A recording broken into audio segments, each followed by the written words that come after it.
Le gouvernement de la Tanzanie nous a confirmé que personne serait retourné Leta ya Tanzania au Burundi yatumenyesheje ko ata et que les n'umwe camps azokwirukanwa ngo continueraient à asubizwe mu fonctionner Burundi ku nguvu, ko et amakambi que azoguma toute yuguruye, répatriation, ko ça se ferait hazotaha en ligne gusa avec cet accord, abavyifuza nk'uko l'accord vyafunditswe mu tripartite, nama et ça serait de y'inyabutatu. façon volontaire. Twabibwiwe na Et leta ya Tanzania, on a reçu ubushikiranganji bwayo bujejwe ces imigenderanire. explications du gouvernement et du ministère des Affaires étrangères. Et récemment, en octobre 2024, il y a une grande réunion ici à Genève qui s'appelle le comité exécutif des locaux Ubu commissaires, vuba mu kwezi où kw'icumi encore une fois, harabaye inama nini encore une hano fois, le i gouvernement de Geneve la Tanzanie y'inama a informé les nshingwabikorwa hauts ya commissaires HCR.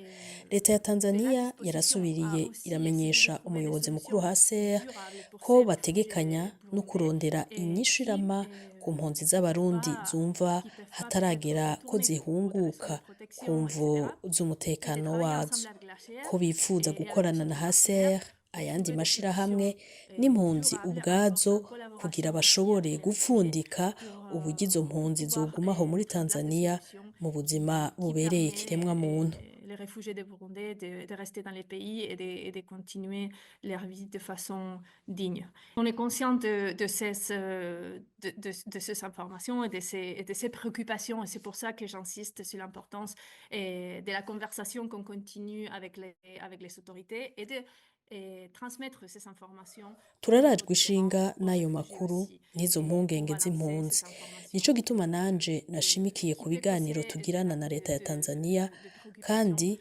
tugaharanira ko notamment inyishu yabo certains ishikira impunzi réfugiés. zifise Comme je umutima disais dans uhagaze. notre conversation Nk'uko avec les nabivuze, autorités, ibiganiro vyose twagiranye n'abategetsi ils batumenyesheje nous ko rassurent bazoguma bakira que impunzi, ko atawe bazohungura ku nguvu. cette expérience d'accueil et cette histoire d'accueil aux réfugiés, ça va continuer et qu'il n'y aura pas de retour forcé.